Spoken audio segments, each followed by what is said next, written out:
Uh, parts parts of this event um, may be recorded and used by media outlets. At the end of the program, 7 p.m., our partner members will give announcements. All other participants are welcome to give announcements in the last half hour of unmoderated discussion, which will also range anywhere the people want to take it. We'd also like to recognize we're meeting on the ancestral lands of Native nations. In Wisconsin, there are 11 federally recognized Native American sovereign nations and one seeking to regain federal recognition. We acknowledge these indigenous communities who have stewarded this land through the generations, and we pay respect to their elders, past and present. So it's time to start, and I'm handing it over to Amy. Thank you very much for being here, everybody. Absolutely. Thank you, Neil.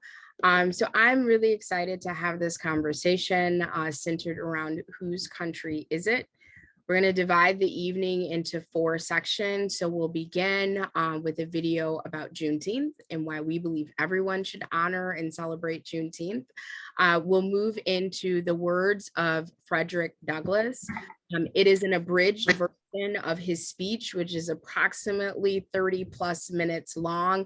We will watch just over 5 minutes of it. It is Frederick Douglass's words spoken by the renowned actor, James Earl Jones. We will then shift and have a discussion about the women's suffrage movement and which groups of women were left out of that struggle when it comes to the benefit of the 19th Amendment. And we will end by discussing gerrymandering. So that gives you an outline of the evening. Again, we're going to begin with Juneteenth. So I'll go ahead and start that video.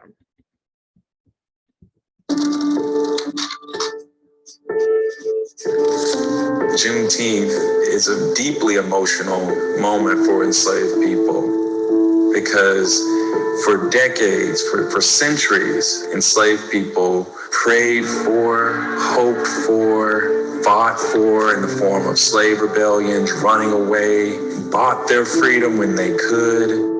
And if you read slave narratives, if you listen to spirituals from the era of slavery, you know that enslaved people longed for freedom.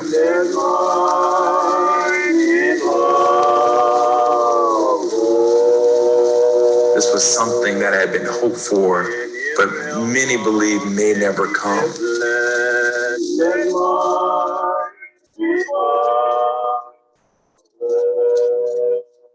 Daddy, water is from a store to give me $40 a month in bed. The Lord to the boy said they ain't want. You better go free, you know.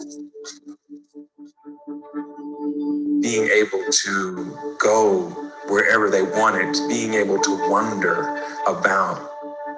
For enslaved people, it was an expression of their freedom. Well, that photo was the one that long missed photo. One of our white folks in neighborhood. Would come along, we all sitting on the fence, and the colored soldier come along and asked her if she wanted to go with him. And she said yes, she mounted one of them horses. She went on with them. I never did see her and hear tell of her no more.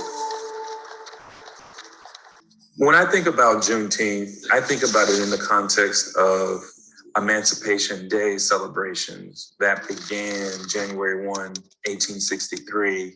They took on a whole new meaning when slavery was formally abolished after 1865. You would have had African-American veterans who fought in the Civil War be prominent in these celebrations, dressed in their military garb, speeches from enslaved people, the most prominent Black politicians singing of hymns, spirituals, discussions of registering to vote. Enslaved people celebrating in public their newfound freedom was an act of resistance. Because we have to remember, slavery came to an end after a 4 years bloody Civil War. Still the bloodiest conflict in American history. Many people in the South and in the nation who did not want to see slavery abolished fought tooth and nail to block the 13th Amendment.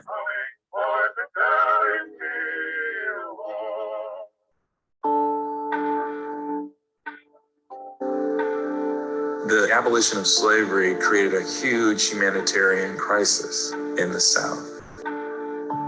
Suddenly, 4 million people have very little means to take care of themselves, to support themselves, and do so in a really, really hostile environment. So the military was necessary to make sure that enslaved people got the food, the medicine, the shelter that they needed in order to survive. They're also there to protect, to the extent that that was possible, freed people from violence, from recriminations, from slaveholders, from Confederates who still hadn't given up the fight. And I remember when the Yankees stopped here, and the Yankees stopped right on the corner of Square, and the first people knew, we go to the ground team, and the chicken hanging over the storm. That's the punishment they got. Next time you see, they come a whole troop of Yankees, all riding horses. Good, hang on. I said, Mama, where are they going? They're all going home now. When the last federal troops leave the South, it's a signal to Southerners. The federal government wasn't going to put its might into ensuring civil rights of Black people would be observed. You have 20, 30 years later, Black people being lynched in public, and there isn't a federal anti-lynching law to protect them. In most communities in America, there's a history of lynching and racial violence, and very few communities have marked that, commemorated that. Every decade since the end of slavery, Black people have been more educated, accrued more wealth, more status in American society. Every decade since 1865. But there's been one constant, and that constant is the presence of random racist violence.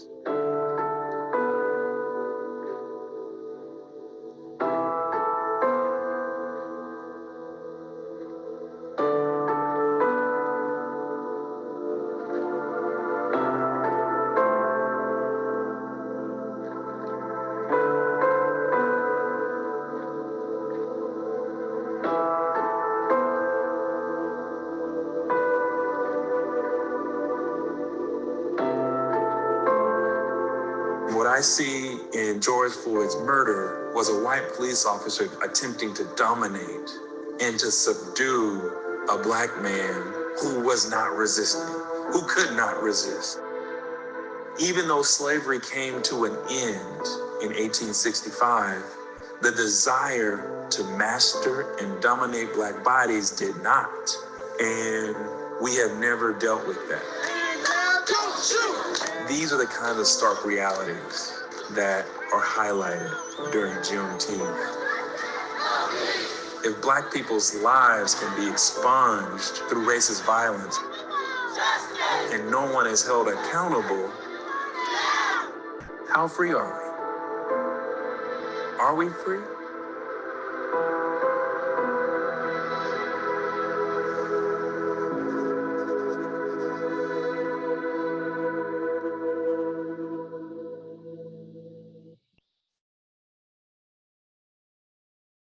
So I will open the floor to anyone who would like to comment on the Juneteenth video we just saw. Or if you, it doesn't have to be one or the other. If you want to share, how did you commemorate, celebrate, honor Juneteenth? If you'd like to share that with the group, go ahead. I have the chat open. You can just put a question mark in the chat. I will know which order to call on people. If you want to leave a comment in the chat without unmuting, that is perfectly fine as well. If there is something that is personal or private, or you don't feel comfortable sharing out loud, so to speak, you can always direct message me. I will share the content of your message without identifying the author.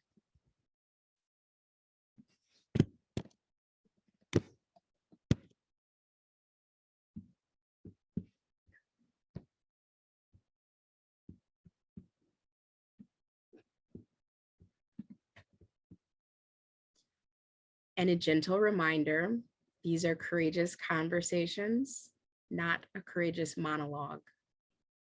So I am going to pause and open the floor.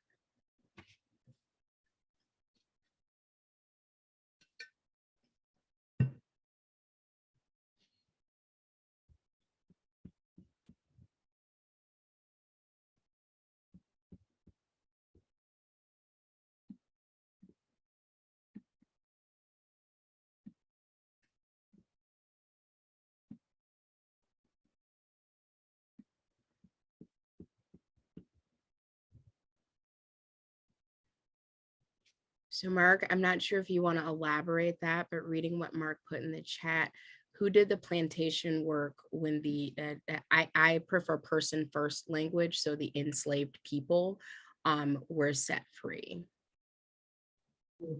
Well, this is really from me, Oh, okay. Janet.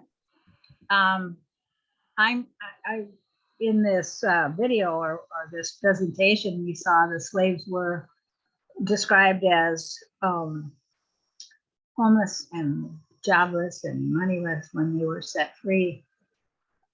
It always boggles my mind that you can hire a slave for, not, you don't hire a slave, you can have a slave and they can do all that work, but when they're set free, there seems to be no way to translate that into hired labor.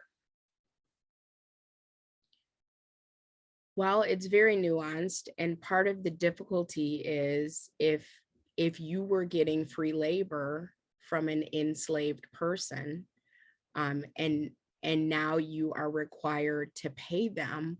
One, did that actually happen? And two, what did those conditions look like? And as was recorded in the video we watched, I believe that it was $40 a month for labor. And the person speaking in the video said, I would rather have my freedom. It's difficult, I would imagine, to work for someone or to have some type of employee-employer relationship from someone who very recently brutalized you. So again, it's nuanced.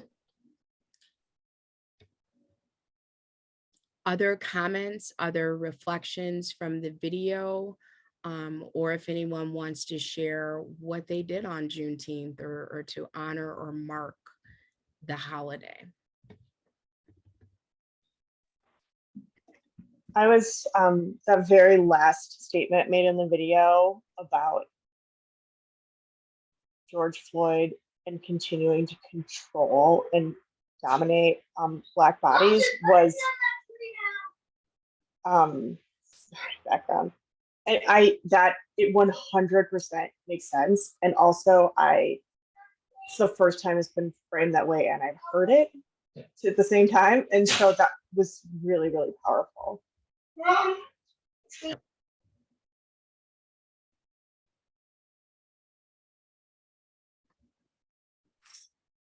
I think I can tell you what I did on Juneteenth for myself. It was more of a time of reflection and kind of meditation. Just thinking back on history and our ancestors and what we've gone through. And then again, according to the film that we saw, seeing what's happening today and really trying to contemplate, how far we have or have not come since that time and the work that still needs to be done. And just the sadness of it all, I guess, that we keep having to have these conversations and these journeys, and why we can't seem to get to the other side of it. I guess that was kind of a solemn day for me, just having those thoughts and contemplations. Donata, one, it's great to see you. And two, thank you for sharing. And there's not a wrong way or a right way to honor or reflect on Juneteenth. But yeah, I'm really glad that you spent your day in quiet reflection. That's powerful.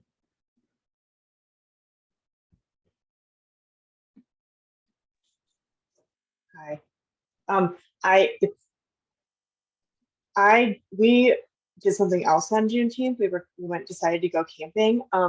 And honestly, part of it is that And is that I don't know how to talk. My children are 5, and I don't know how to explain what the day is to them, which is like I need to educate myself, and because like I know I have work to do, but in my panic moment, it was like we can do something else and we'll do it. I'll do it next year. So I'm gonna acknowledging that needs to happen, but that's what we did this year. Allison, good to see you.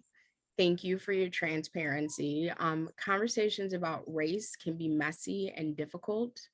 And it's always interesting to me to hear how people, and no judgment, how people talk to their children about race or don't talk to their children about race.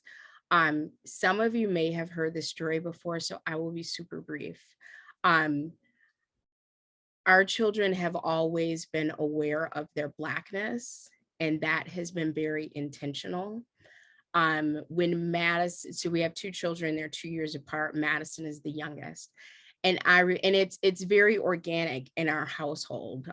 We talk about our history and our Blackness and what that means, and things that they should be aware of. And I remember we were in the South one summer, which pre-COVID we did every year.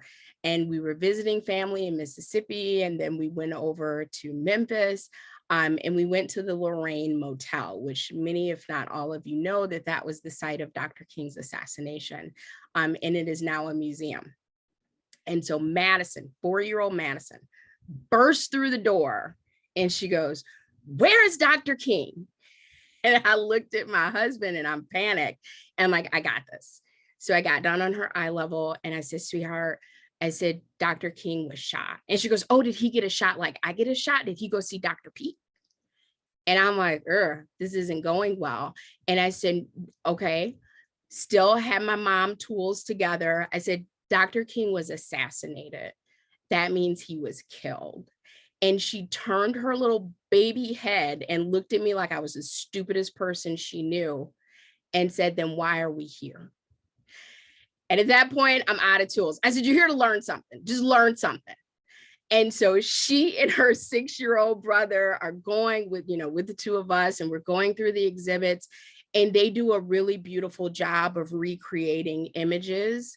And so there is one of the buses from the Freedom Rides, and the way they have it lit, it looks like it's still on fire. So they're looking at those and they're sitting at like the mocked up Woolworths counter. And we do all of these things. And then we go all of these places and we get home a couple days later. And my beautiful 4-year-old baby comes up to me and she says, "Mommy, I don't want to be Black." And my knee-jerk reaction was, "Yes, you do. We love being Black."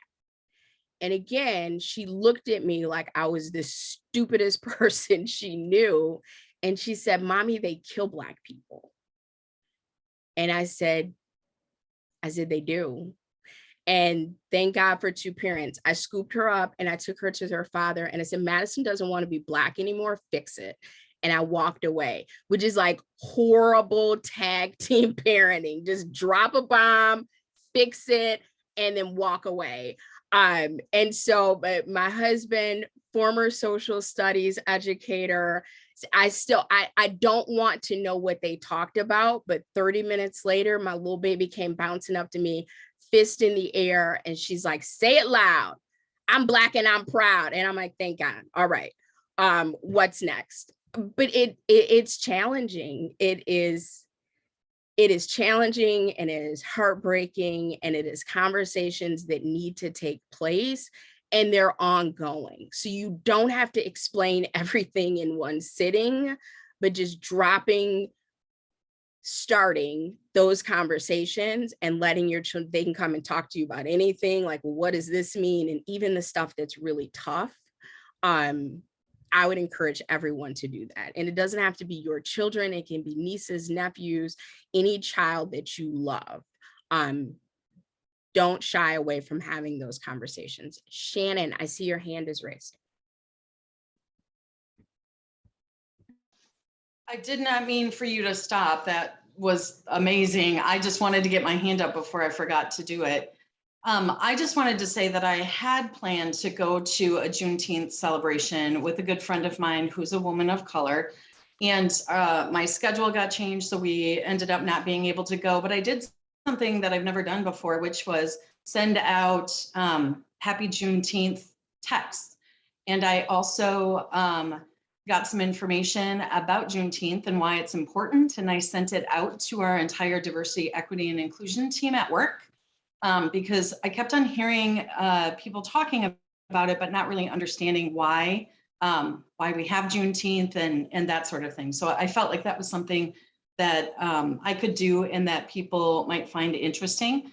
The other thing that I just wanted to share as a resource, a few years ago, my son and I, my son is Latino, we went with our church to a social justice mission trip in Memphis.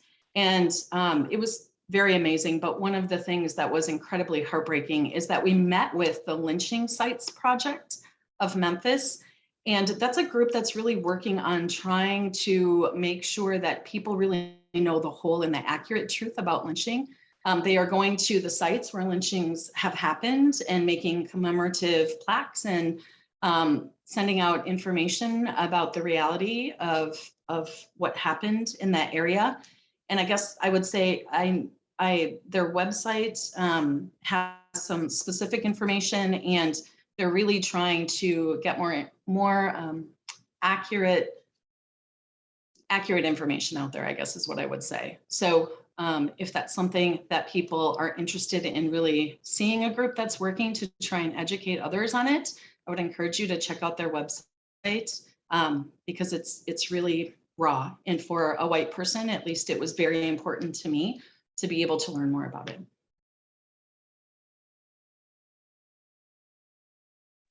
Shannon, thank you so much. One, I love that you are sending out text and information for Juneteenth in your workplace. So I think that's really great. And I would encourage you to continue to do that. And then for Shannon, for anyone else, if there's information that for resources that you want to put in the chat, please feel free to go ahead and do that. I'm doing a couple things while I'm speaking, so forgive me. There's also the Lynching Museum in Montgomery, Alabama.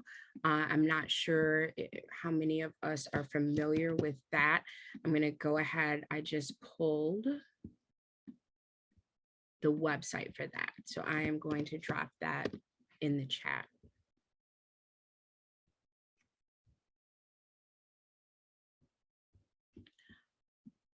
All right.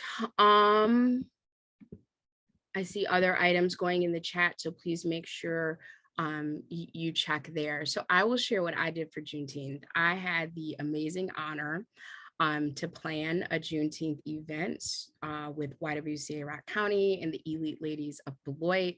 So some of you may have joined us at Telfair Park. It was on June 18th, so the day before the official celebration, from noon until 10 p.m.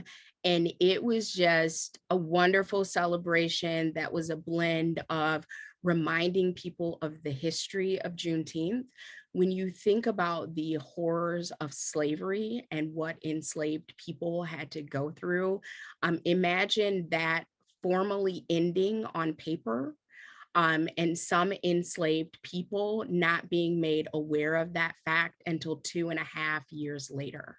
So the last enslaved people to be told about the Emancipation Proclamation resided in Galveston, Texas. And that happened on June 19th, 1865, which is now known as Juneteenth. So yes, we had Tiffany Henry come. She was our keynote speaker and just is such an amazing job. I have had the good fortune of knowing Tiffany for years. We were really fortunate to have both the governor and the lieutenant governor come and give remarks. There was music from about 1 until to right around 10. We had great food. I kind of ate my way through Juneteenth. We had wonderful local vendors. So that was how I spent my Juneteenth, which was really amazing. I have not been that exhausted in a really long time, but it was definitely worth it. So I see that there are, Susan put some information in the chat. Please make sure you look through that. Last call for any reflections on the video or on Juneteenth before we shift gears. All right. So next up, I will put the transcript to the full speech. It's about 18 pages long from Frederick Douglass, but we will hear an abridged version, so just over 5 minutes. And this is James Earl Jones reading the words of Frederick Douglass, and then we'll pause after the video. I'll also put the video in the chat as well for reflections.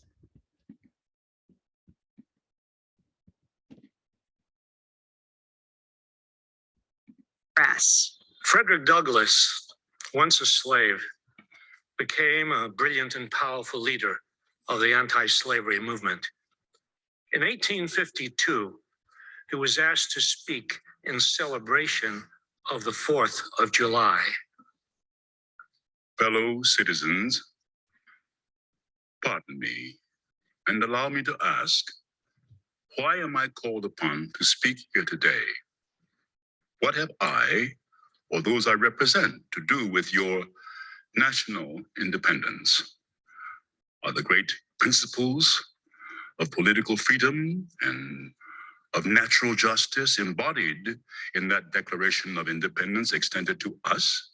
And am I therefore called upon to bring our humble offering to the national altar and to confess the benefits and express devout gratitude for the blessings resulting from your independence to us? I am not included within the pale of this glorious anniversary. Your high independence only reveals the immeasurable distance between us.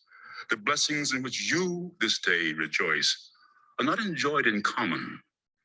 The rich inheritance of justice, liberty, prosperity, and independence bequeathed by your fathers is shared by you, not by me. The sunlight that brought life and healing to you has brought stripes and death to me. This 4th of July is yours, not mine. You may rejoice, I must mourn.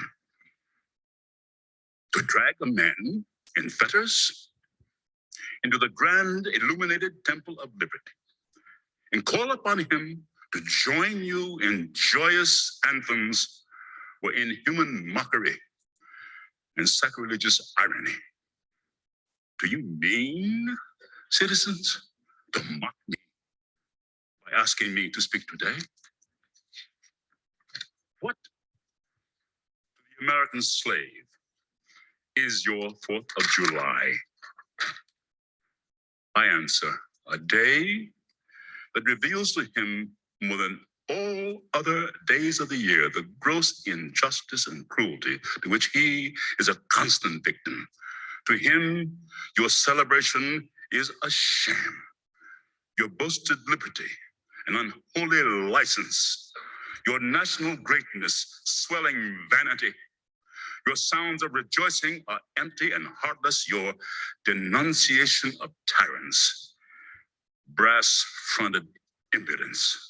Your shouts of liberty and equality, hollow mockery. Your prayers and hymns, your sermons and thanksgivings, with all your religious parade and solemnity, are to him mere bombast, fraud, deception, impiety, and hypocrisy.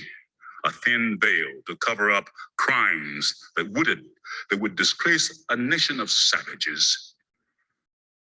There's not a nation of the earth guilty of practices more shocking and bloody than are the people of these United States at this very hour. At a time like this, scorching irony, not convincing argument, is needed. Oh, had I the ability and could reach the nation's ear, I would today pour forth a stream, a fiery stream of biting ridicule, blasting reproach, withering sarcasm, and stern rebuke. For it is not light that is needed, but fire. It is not the gentle shower, but thunder. We need the storm, the whirlwind, the earthquake. The feeling of the nation must be quickened. The conscience of the nation must be roused. The propriety of the nation must be startled. The hypocrisy of the nation must be exposed, and the crimes against God and man must be proclaimed and denounced.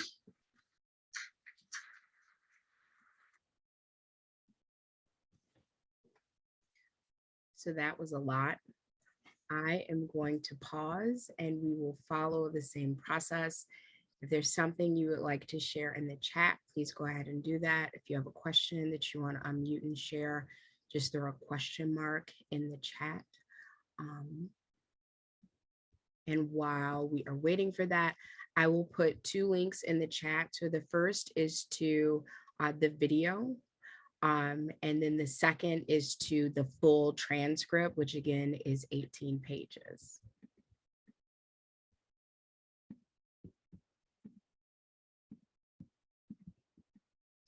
Gina, while I'm pulling up those links, would you like to elaborate? Oh, so much commentary. As I was listening to it, it's been a while since I've actually heard that, college probably. And I was listening to it and I just kept thinking, we've heard that over and over and over again over the years by different people, a lot of those comments year after year after year by a lot of us who are frustrated with what's still going on in this country. You know, it's, you know, paraphrase being said in many different ways, but a lot of us are still frustrated and a lot of us are still saying a lot of the same things. We get called unpatriotic now when we say that. We get called racist when we say that, a lot of those things. So yeah, that's what I was thinking as I was listening to those words. And I just was thinking, wow, when I heard that, you know, when I was reading that way back in college, who would think that, who would have thought that I would continue to hear that over and over and over again, just in many different ways over the years. So those are my thoughts. Thank you for sharing and thank you for allowing me to put you on the spot. I don't typically do that. I appreciate your generosity in unmuting and sharing. And the thing that strikes me is, how long is this going to be true? Like, is this ever not going to be true? Is this ever going to be, yeah, that's how things were? And I don't know that the answer is yeah. Like, yeah, eventually, I don't know that let me just say that I don't believe that. And that's challenging. It's challenging. Yep. I just felt like which part of that is no longer true is what I just kept thinking. Like, I'm waiting for him to say something that I haven't heard so many of us saying over and over and over again since the first time I read that in college. Yeah. Right. That's what I was thinking. So those are my thoughts. And just for context, Frederick Douglass gave this speech, which is just like so amazingly beautiful and thoughtful. Take the time and read through the full 18 pages on July 5th, 1852. Now, the Emancipation Proclamation didn't come about until 63, and then Juneteenth, the last notification for enslaved people was in 65. This speech was given July 5th, 1852. And please also remember that Frederick Douglass was a formerly enslaved man. So he knows of what he was speaking. So yes, I put a couple of the highlights from the abridged version that James Earl Jones read. His voice, just what a gift. So feel free to scroll through those. If there are other comments or things that you want to add, feel free to unmute. I think about when I think about that speech and heard it again for this time, like you said, in context of when this was and who the person was that was giving the speech, the bravery and the foresight of him to even come through and say, yes, I'm gonna do this and this is what I'm gonna say. That took a lot of bravery on his part back then, because he didn't, it could have went a different way. And then to continue to have these conversations with our children, our grandchildren, and it just so on and so forth.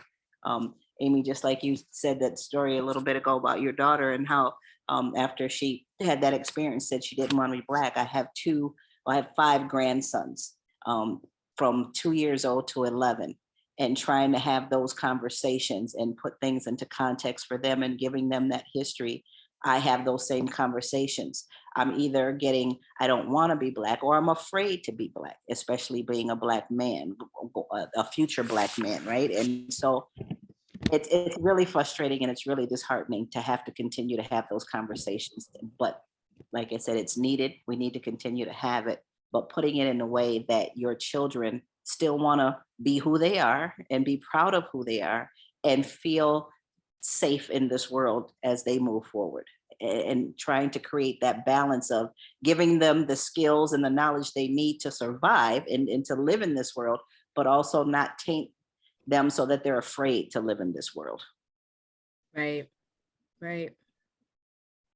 And that, if somebody figures out how to do that, let me know, because it's rough and it shifts and it changes. And when does my Black son go from being adorable to being dangerous? And really the same for my Black daughter. She is her mother, but shorter and very opinionated and vocal. And unfortunately, our daughters don't have a veil of safety either, just because they're not our sons.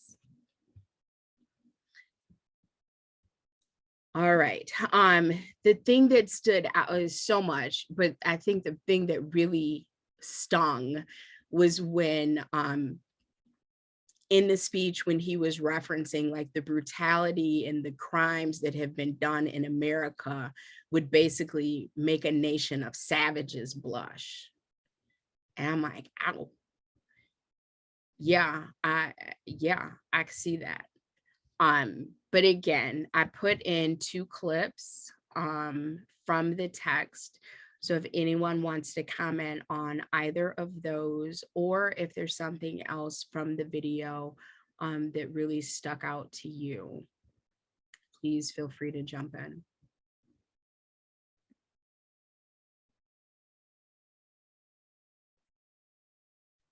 I just wonder if many of the people who celebrate 4th of July by setting off fireworks even are aware of anything, let alone the irony of it all. Yeah. Mark, and I'm paraphrasing your comment, but when will we be done with racism? My response, not that you asked me directly, is never, because racism is profitable. It's profitable socially and emotionally, it's profitable financially. So I don't think we'll ever be done with racism, which again is a tough thing to say.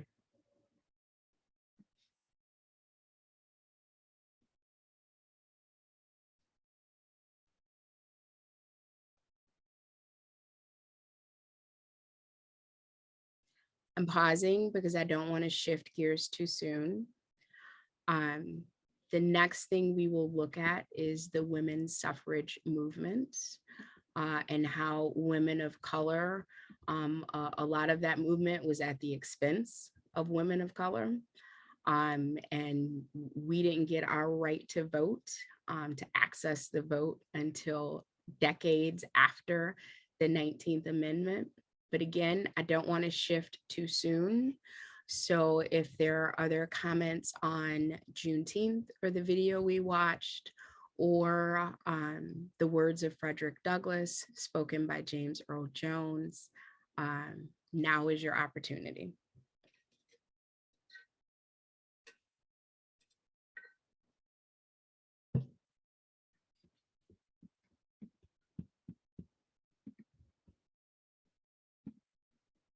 All right, so I will share my screen and we will watch the next video.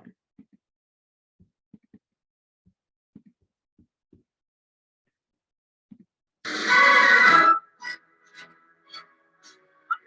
100 years ago, not all women in the United States were allowed to vote. The Constitution was not written for women. And, you know, we hear that women got the right to vote. Well, by the way, nobody ever just gets anything from somebody who's in a position of power. You have to fight for that. And a lot of women fought very, very hard for that right. The 19th Amendment passed in 1920. Today, women's issues remain central to American policy and politics. Well, Georgia has passed one of the most restrictive abortion policies in the country when it comes to paid parental leave. Our country's policies are some of the worst in the world. I want to focus on a milestone for gender equality that we haven't actually achieved yet, the Equal Rights Amendment. Issues of women's reproductive rights, pay equity, and family leave policies are important. So why did it take so long for women to have a voice in America's democracy? Here's what you need to know about women's suffrage.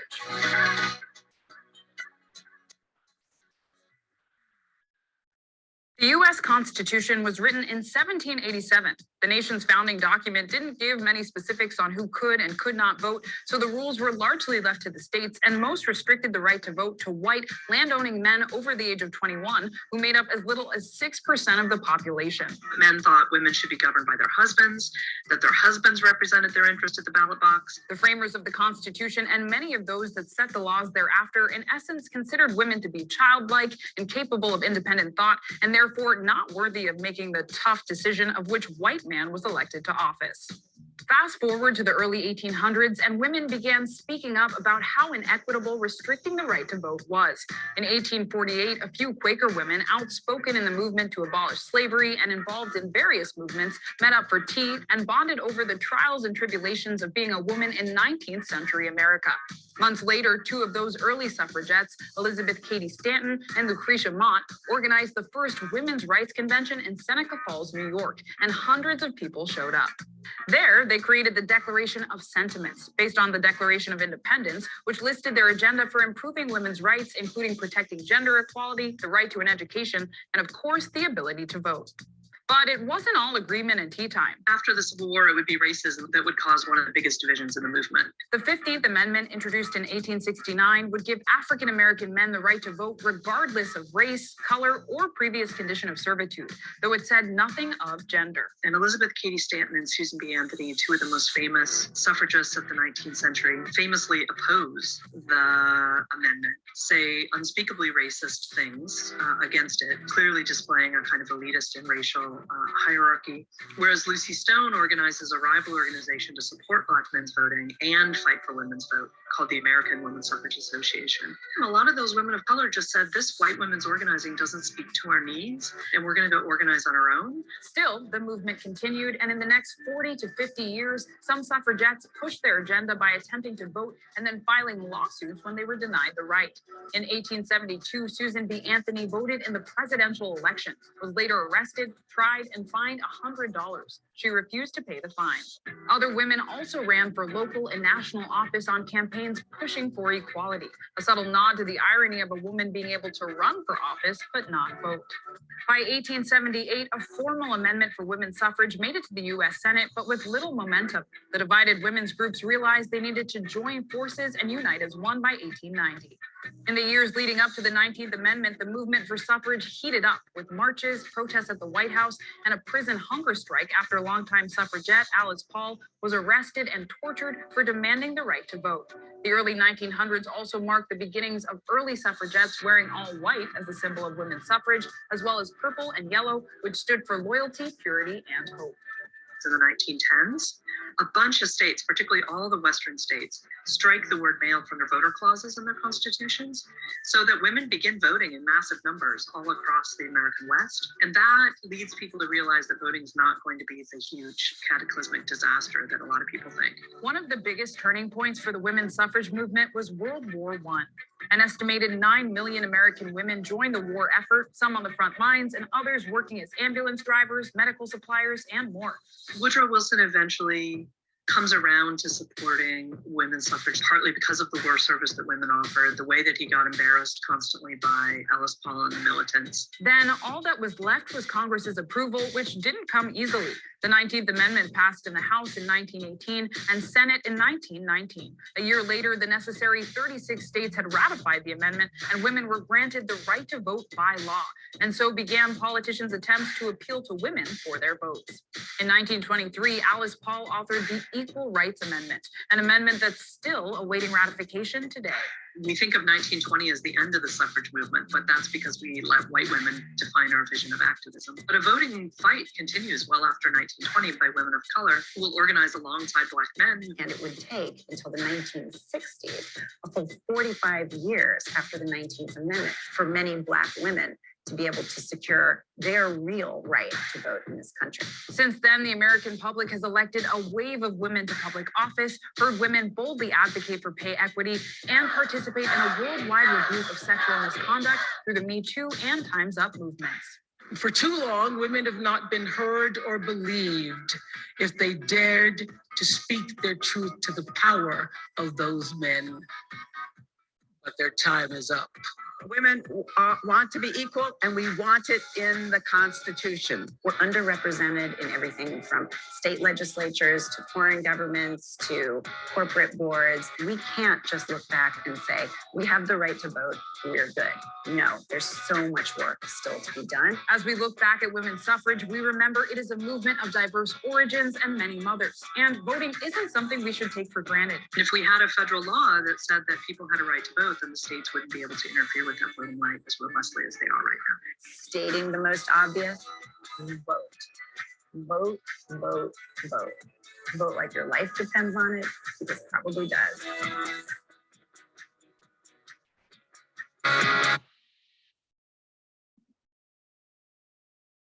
All right, so I will put the link to that video in the chat and open the floor for comments.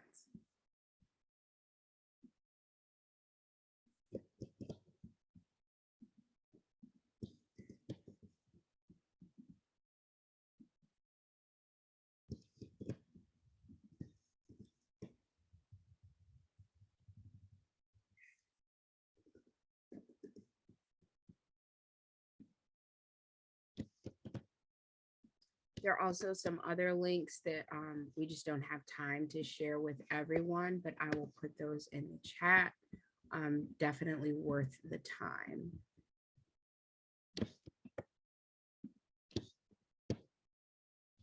By the way, if people want to save the chat room to their computer to go back and reference some of these things, all they have to do is go to the chat, clear down at the bottom on the right side are 3 dots.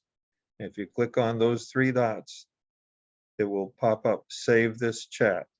And you can click on that and it will be saved somewhere on your computer. You'll just have to look for the word Zoom probably, and you'll find it. Thanks for that reminder, Neil. So just a quick check-in. Was everyone aware of the disparity by race in the women's suffrage movement, and how offended some of the women were? That was like the final straw, that they would dare allow Black men, formerly enslaved men, the right to vote before white women would receive that right. Because that's not something that everyone that I encounter is aware of. So I just wanted to make sure that we highlighted that. Yeah, and then almost 5 decades later, women of color were able to access their right to vote through the VRA, the Voting Rights Act of 65. Yes, and I forgot, wasn't there a point where there was a deal made where white women would be able to vote, but they would make the Black women wait? It was a point where, and Susan, you might be able to help me. There's somebody here who's a part of the League of Women Voters who might know the history of this, where I forget what her name was, Catherine somebody, where they almost agreed to where, okay, we'll let the white women vote as long as you leave the Black women behind. So there was even this infighting with the suffragettes at some point as well. I think I read about it in my women's studies class as well. So there was a whole lot of racism going on in that movement, that was really kind of holding up their ability, the women's ability to stick together to make this happen. And again, we're still having those conversations, right? The women don't stick together. So that's another one of those things that I'm still shaking my head about, that historically that tends to happen a lot, where we get left behind when there are these issues where we are trying to fight as women, and we get left behind in a lot of these fights and a lot of these struggles, which we saw where Susan B. Anthony, who had an issue with race and Black women.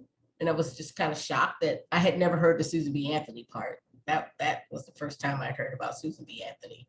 Yeah, what you are describing does not surprise me. I know a lot of the women's suffrage marches, it was okay for Black women to march, but they wanted them to march in the back. So there's still that hierarchy of intersectionality, and put your womanness in front of your Blackness when it suits all of us. But who can separate themselves like that? Right. Yeah, and who benefits from that? Right. So yeah, that's another one of those things that I kind of shook my head about, is that that's still an issue for us even now, right? That's a big conversation we've been having since June 24th. That's resurfaced, right? So, yeah. In the video, Iron Jawed Angels, if any of you've ever seen that, it's about Alice Paul and her struggle for equality. And by the way, I'm here under the guise of Mark Fuller. The video makes it very clear that white women are organizing and doing all this, blah, blah, blah. And there are Black women there who want to be in the parade, and the white women say, no, you can be at the back. And so the Black women just say, well, we got to do what we got to do. But then they show up and get into the parade in an appropriate place, not in the black. So they're not going to be shoved to the black. That's a powerful moment in that video.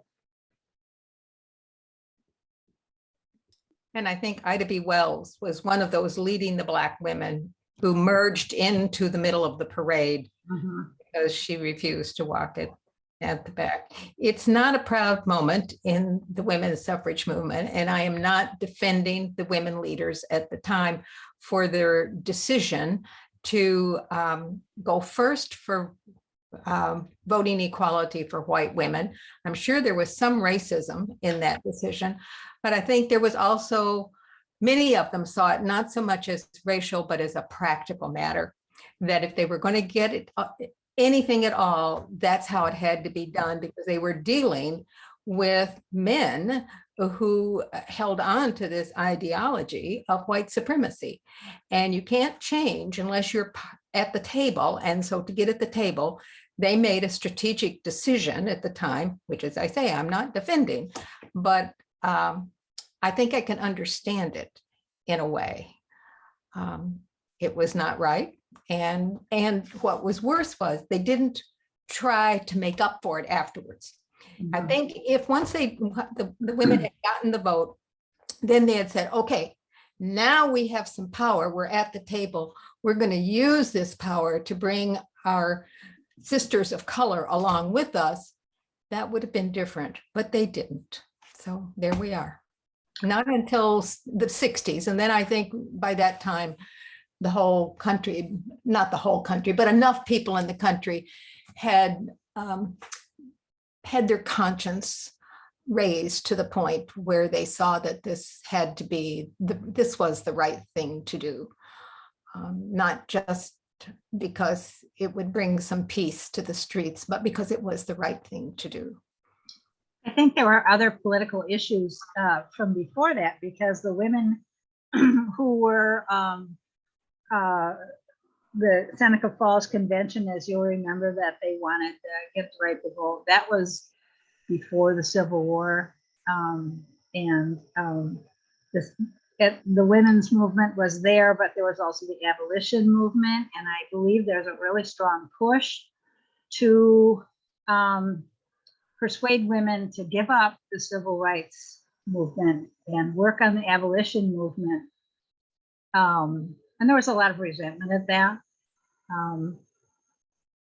Not that they didn't believe in the abolition movement, but that they had been organizing and they had to put off their effort. So now, later on, they're still putting it off. And that caused a lot of hard feelings.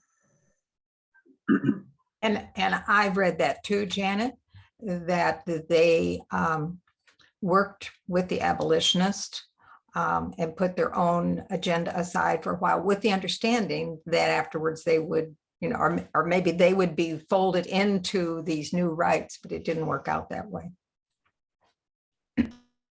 So I'm just going to throw in my 2 cents. I think far too often people of color, Black people specifically, I'll speak for myself as a Black woman, there are always moments when we are asked to take a back seat for now, and later never seems to come. So this is just another example of that. And that's why that's just a huge red flag for me. If you need me to sever off a part of myself in order to advance this portion of the movement, like, I'm never interested. I got to show up as a whole person and bring other people along as whole people, or I'm not interested, because you're just as bad as who we believe the bad person is for asking me to do that. Right. And I'm going to jump in here too. I feel like if we're not a part of the development of the strategy, but we're a part of fixing the oops later, that can be very problematic, right? Because in the video, it said that they tried their strategy and it didn't work. And later they realized that they had to work with us to actually get it done. Then maybe the conversation should have been had in the beginning that we should have been a part of the strategy, right? The development of the strategy. And oftentimes what we have learned over history is people don't trust Black women. And I think that that is always a part of the problem, is that we are underestimated and we are not a part of the problem solving, and we are not a part of the strategy development. And when you are working in a silo, and I feel like we're starting to use that word too much lately, but when you are deciding on your own that you're the only one who can fix that problem, and you're just kind of making us go to the back and not making us a part of decision making in order to push your push forward an agenda that's for all women, and then you try that on your own, and then when things go wrong, you come to us and then want us to help fix it, that is a huge problem. That is just a huge problem. That's just the wrong way to go about it. And historically, if you look at history, that is the way it's always been done. And it doesn't work. It doesn't work. And I don't know when white women are going to figure that out. I don't know when white women are going to figure it out, but it does not work. It doesn't work. And if we look at June 24th, all the way back, we should have figured it out by now that it does not work. Absolutely. And that's why, you know, I wrote down here in the chat about the second wave of feminism, because I was very much influenced by the second wave of feminism. And, you know, I was in high school and I was fooled by the theory, because by theory, feminism, it covers all women. It's like a all inclusive thing, but in the reality, there were not women of color who were leading that second wave movement. There were not. And so I agree with what has been said, because that was a huge problem. And I hope, I mean, I like to try to be positive. So I think there's, you know, an opportunity. I think there's space for more white women to figure it out and to not leave women of color behind. And I'm hoping that more people do wake up and realize that too. So thank you. And I think this is a really important discussion and reflection, so that moving forward, we can be a part of that change we want to see. But the sad thing is, it did work. Like, the 19th Amendment was passed, and a lot of white women were ecstatic and headed to the polls. And when it wasn't working, when they couldn't get that final push and realized, oh, we need to come together collectively, like, that happened, but it didn't work out for everybody. And like Nancy said, and I think Janet as well, like, there wasn't that follow-up. Like, now that we got what we need, and on paper we all did, but we recognize in practice Black women didn't, where's that follow-up push? Where's that let's not leave anyone behind? Because I was never the priority there. And it's telling. If you want to find out how people genuinely feel, let them get what they want and see how they act the next day. Because I'm not clear on why it took 45 additional years for women of color and for Black men as well to access to right to vote. It's one thing to say you have something on paper, but if I can't access it, do I have it? Like in the Juneteenth video, it was talking about Black lives and how if they can be extinguished and no one is held to account, are we really free? You know, in some of the shirts you'll see, and it's like free-ish since 1865, you know, and we have to sit with that. That is your lived experience. That's a lot. All right. It is 6:34. Thank you for the robust discussion. We are going to shift gears one final time, and we're going to talk about gerrymandering, which is also important when we're thinking about whose country is it, who has a voice, who can share their voice in a way that is meaningful. So we will shift one last time. We're going to watch a video. I'll put the link in the chat, and then I'll open the floor up again for commentary on gerrymandering, and then we can go back to any of the other. At that point, it'll be 4 videos that we've watched, and just to kind of map out the rest of our time together, we are going to do those check-ins on what are we doing to advance racial justice outside of these courageous conversations that are really, really important. So I'm going to offer you the chance to check in. And remember, we started this back in December of last year, our racial justice resolutions. So hopefully there are going to be some exciting things that we can share and encourage each other before we end the evening with announcements.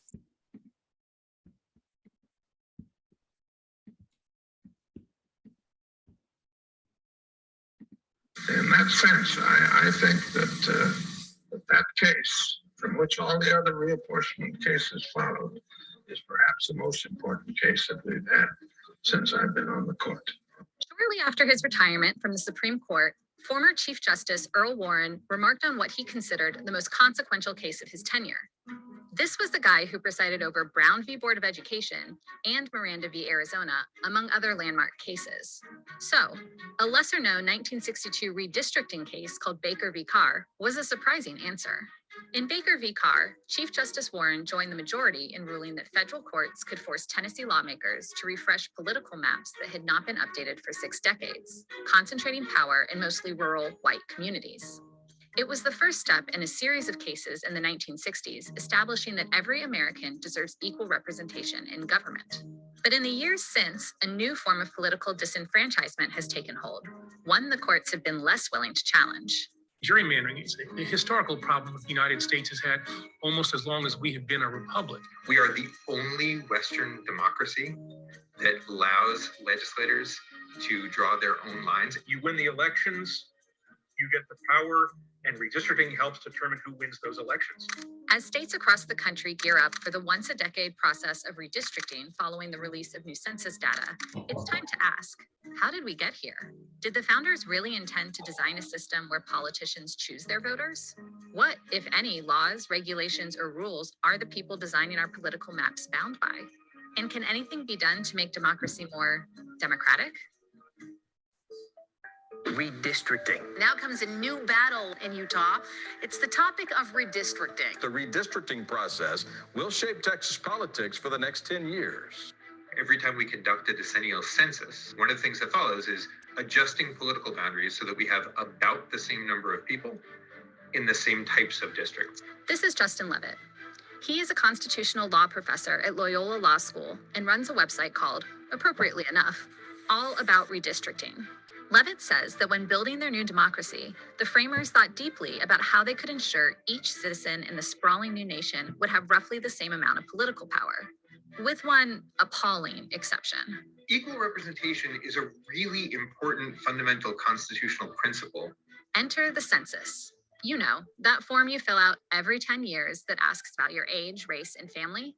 The census exists in part because the framers needed a way to count population changes over time so that states could add new representatives to the areas that had grown in size. When you have one person representing hundreds of thousands of people and one person representing a couple thousand people, the population gets pretty upset at that disparity. Some people are overrepresented, some people are underrepresented. They don't have enough voice in the legislature communicating their wishes for policy.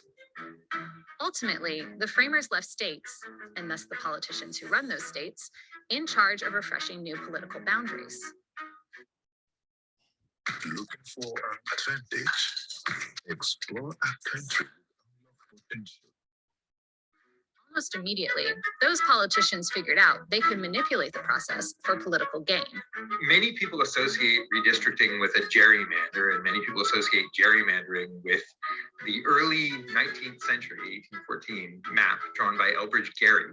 People perceived that this one district was drawn purely for political advantage. Another way of gaining a political advantage? Do nothing. This was the approach the Tennessee legislature took when it refused to update its map for 60 years, ultimately leading to the Baker v. Carr decision. This 1959 photo shows the mayor of Nashville humorously pointing out that as a result of the stale maps, rural counties with more pigs than people had greater representation than big urban centers. It was a little bit of naivete and a little bit of blind spot for the founders not to have anticipated the legislative instinct to preserve their own self-interest and their partisan self-interest when deciding on representations. Until Baker v. Carr, federal courts largely refused to intervene, unwilling to get involved in what one justice called the political thicket. But the one-person, one-vote cases that arose out of the civil rights movement finally required states to ensure all citizens have equal representation. Problem solved? Not exactly. After Baker v. Carr, doing nothing was no longer an option. But the politicians in charge of redistricting still had one powerful tool at their disposal.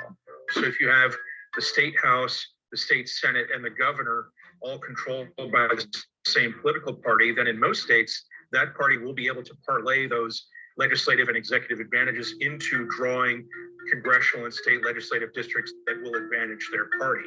Over the years, both parties have practiced the dark art of gerrymandering. Democrats have molded maps to their favor in states like Maryland and Illinois. But after racking up governing trifectas in states across the country in the 2010 elections, Republicans used their power to take gerrymandering to the next level. Partisan bias, largely from gerrymandering, currently gives the Republican Party a net benefit of 16 or 17 seats in the U.S. House of Representatives. What we're trying to make sure happens is that we get to a system where we draw lines that doesn't favor one party over the other, and most fundamentally, doesn't allow politicians to pick their voters. Eric Holder served as President Obama's Attorney General. He has reteamed with his former boss to try to end extreme partisan redistricting. That's why I supported former Attorney General Eric Holder in starting the National Democratic Redistricting Committee. Holder says all Americans, no matter their party, should care about how and why politicians are grouping them together. I mean, gerrymandering is a prime reason why we are so polarized as a nation. When you have these safe seats, a person who's in one of those safe seats is more concerned about a primary election than a general election, which means that that person caters to the extremes in their party. So how is this even legal? While laws vary by state, map makers only have a few restraints. Generally, you want maps to respect county and city boundaries wherever possible. And you also have to be mindful of protecting the voting rights of racial and ethnic minorities. And thanks to one person, one vote, there's that whole equal representation mandate. The one thing that seems to be fine and totally legal, at least for now, crafting maps purely to give your party an unfair advantage. The U.S. Supreme Court has said that partisan gerrymandering claims can't be adjudicated in the federal courts, but there's still the possibility that state political parties could sue against redistricting maps in state court. So what's the solution? A growing number of states have opted to give their map-making powers to nonpartisan or independent redistricting commissions. You have an opportunity to serve on the Independent Citizens Redistricting Commission and redraw our election maps to ensure they're fair. The use of these commissions, and you're taking politicians, interested politicians, out of the equation and letting a disinterested body, these nonpartisan commissions, draw the lines. That's the way to finally eradicate the gerrymandering problem. Of course, not everyone agrees. Former Wisconsin Governor Scott Walker, who chairs a Republican redistricting group, thinks politicians should ultimately be left in charge of the process. There's a lot of folks out there, unelected bureaucrats, these commissions they create, which are clearly partisan, where you put power in the hands of people who aren't elected. Whatever the solution, polling shows that both a majority of Democrats and a majority of Republicans dislike partisan gerrymandering. But until states, or Congress, change how we do redistricting, politicians will continue to rig the game in their favor. What is at stake is our democracy. If we're going to unravel this problem, we've got to pull on the cord of gerrymandering, get that out of the system. And I think a lot of the positive things that we all want in our system will then begin to flow.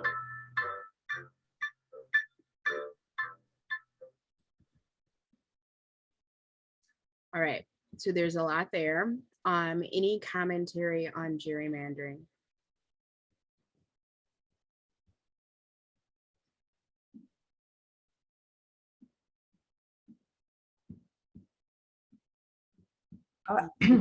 I think, oh, I'm sorry. Go ahead, please. Yeah, the Iowa system, as I understand it, has worked superbly well for many years now. I think it's been through 2 redistricting cycles, and it uses retired judges as the group that does the redistricting. So when Governor Walker, in that little clip, said that these groups are partisan, they are not. They can be set up so they are not partisan. And I think that that is what has to be done. But how you go about doing it, I'm not sure until you make more people aware of what's going on. I mean, how many people know that more people in this state, in the state of Wisconsin, voted for Democrats for Congress than voted for Republicans? But it didn't matter because the way the districts were drawn, it favors incumbency. And they have fracked and packed the districts so that those extra Democratic voices end up saying that's where they get more Congress persons for representing the GOP in Congress than Democrats, even though more people, more voters voted for Democrats to go to Congress. So it's not right. It's clearly not right. And I think people ought to be more upset about it. And it's even more extreme in the state legislature. Mhm. Yes, more extreme in this, yes.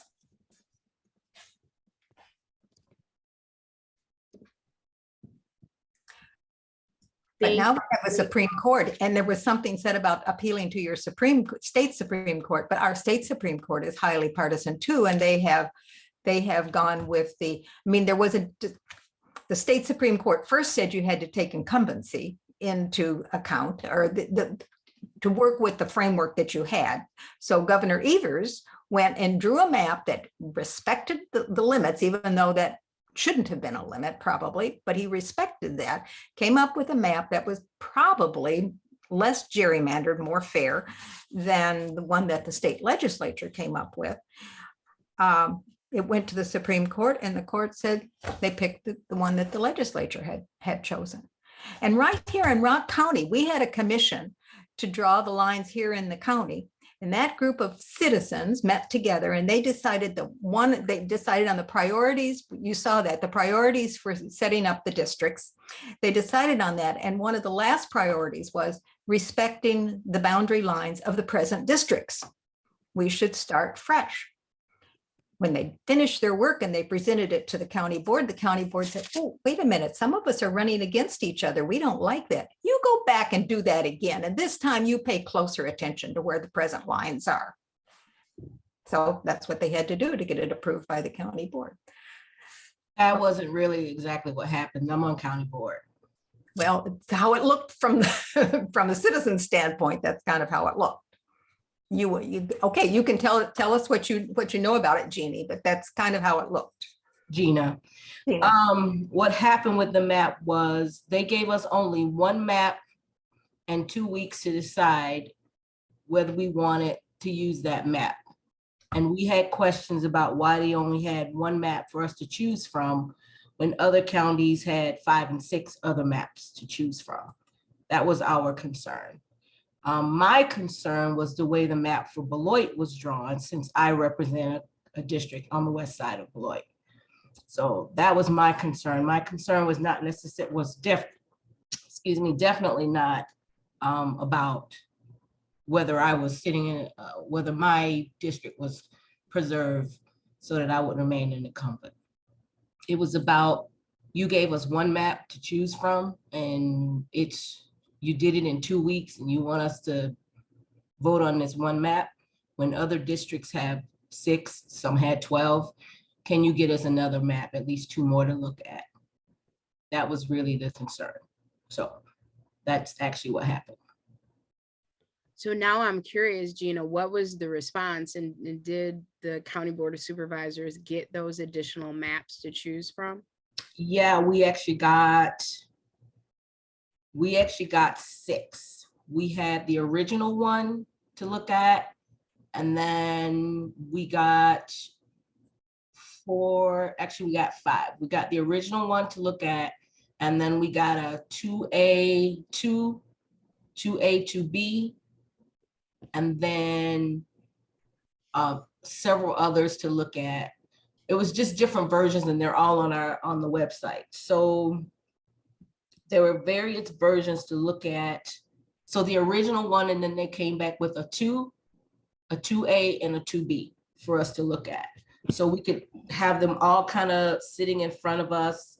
And some of them would have 2 incumbents in one district, one in no incumbents and some, 3 incumbents in another. And we weren't really looking at that. We were looking at things like, so communities of interest was one of them, right? My big concern was there was no people of color on the ad hoc committee. Oh. And yeah, that was one of my concerns. There was no people of color on the ad hoc committee. And I was concerned that when it was looking at communities of interest, I don't think there was anybody from Beloit on the ad hoc committee. Really? That I asked, and I was told there was nobody from Beloit on the ad hoc committee and no people of color. So I said, so who helped you decide the communities of interest and how Beloit was drawn? And she turned around, the person who drew the map turned around and said, I don't think there was any person of color on the ad hoc committee. And I said, well, I'm concerned about that because of Beloit. So were these things taken in consideration when it came to communities of interest related to Beloit? Because the way I'm looking at the way Beloit is drawn, I'm a little concerned with the way Beloit is drawn. That was my concern with the map. Other supervisors had concerns. Some of them were concerned about 8 districts being, I think it was 8 or 9 districts were completely empty with no supervisors at all, no incumbents, which that's going to happen. But it was still the way they were drawn. Like, oh, for example, Janesville, 4th Ward, the way 4th Ward in Janesville was drawn. It was like, do you know what you just did when it comes to communities of interest, right? When you're talking about a community interest, you don't split the 4th Ward in half. It was things like that. The 4th Ward was literally split in half. So it was things like that that were really, when you look at it, we were just like, take it back, come back. So I think the way the paper wrote it, the way the Gazette wrote it, the only talking point that was put in the Gazette was there are supervisors who are concerned that they're going to lose their incumbency. And the whole story wasn't told. That was one of the concerns of some of the supervisors, but it was never mentioned that Supervisor Stevens had a problem with the fact that there was no person of color on the ad hoc committee. And that, the 4th Ward of Janesville was split in half, like that was not mentioned, right? So stuff like that was an issue for us, but it was never mentioned when the Gazette wrote their article. So it was stuff like that. How was the ad hoc committee selected, and did the county board have to approve that? I'm not sure how the ad hoc committee, I think the chair picked the ad hoc committee, and then the ad hoc committee just gets approved by the board, but I wasn't a part of picking the ad hoc committee. So I don't know how the ad hoc committee was picked, but we didn't pick the ad hoc committee. Someone else picked the ad hoc committee. So, but it was approved by the board, or it wasn't approved by the board? It was just, they were just It chosen. doesn't really matter if the board approves, the chair picks the ad hoc committee. It's basically just But that would be a point if you could raise the issue of representation. Right. That's what I'm thinking. Right.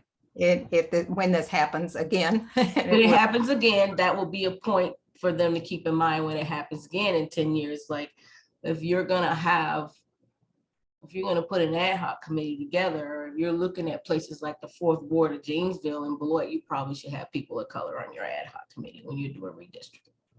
But it takes somebody like a Gina to be on your board to say, why were no people of color on your ad hoc? And that's why it's important to have people of color on the board and to have women on the board, because they bring a different perspective to the issues that. Thank you for sharing that. To bring up things like, okay, what happened here, right? Which didn't come up until we were talking about it on the board floor, right? Like, wait, whoa. But see, if we'd have gotten that map and we were pressured into approving that map, that's what we would have ended up with, because we were being pressured to approve that one map that we got. Oh, well, if you don't approve it now, you got to approve this now because we're in a hurry. We were like, oh, well, if you're in a hurry, oh, well, you got to go back. Oh, well, you got to go back. Sorry. Gotta love an artificial deadline. Well, part of that was because of COVID and not getting the census data in a timely way. And other years, the whole process would have started a whole lot earlier, and there would have been more time for the board to give feedback and not make it look like it was a rush job.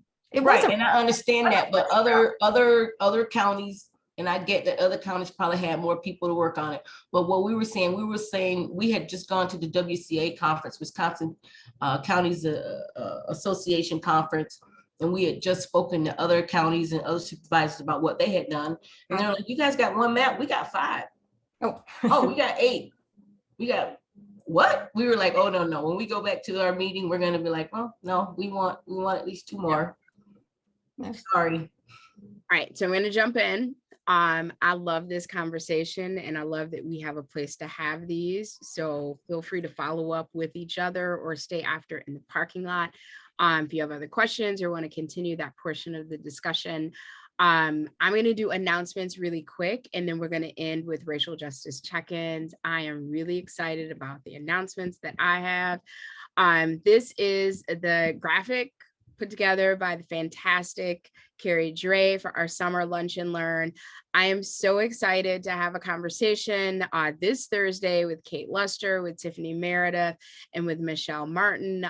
Many of you know Kate Luster is the Director of Human Services for Rock County. Tiffany and Michelle are both with ALEA, which is a group out of Minnesota. I think Tiffany is based in Milwaukee. They are going to be talking about a local project in Rock County with keeping families safely together. They are working to address the racial disparities in the child protective services with placements out, with interventions, etc. Do I have the form? Yes, I do. They're specifically going to be talking about a new program called Rock Solid Community Equity Project, or RSCEP. It's a 3-year Rock County HSD initiative to work alongside families to co-create and build new ways of keeping families safely together. So I'm excited to hear more about that. We will end our lunch and learn on Thursday, which let me put the link so you can click on that. You can register right after Courageous Conversations with Judge Ashley Morse. She is the first Black woman to serve as a circuit court judge in Rock County. She's absolutely delightful. I sat down with her on Friday and we did a pre-recorded interview.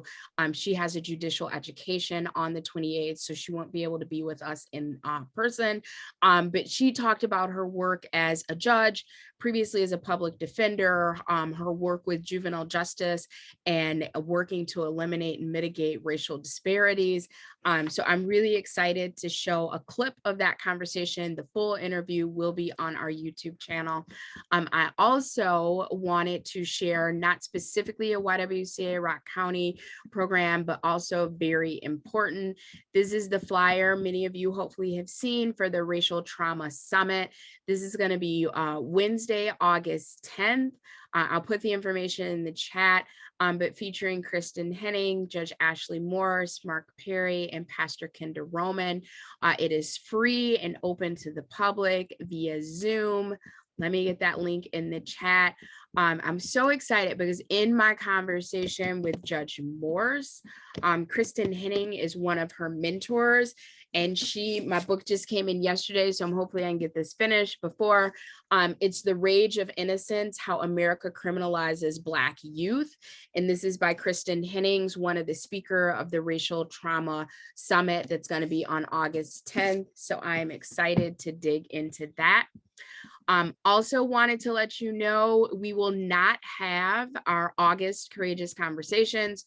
We are going to be on hiatus because the YWCA Rock County is partnering with the YMCA of Northern Rock County for Yoga on the Square.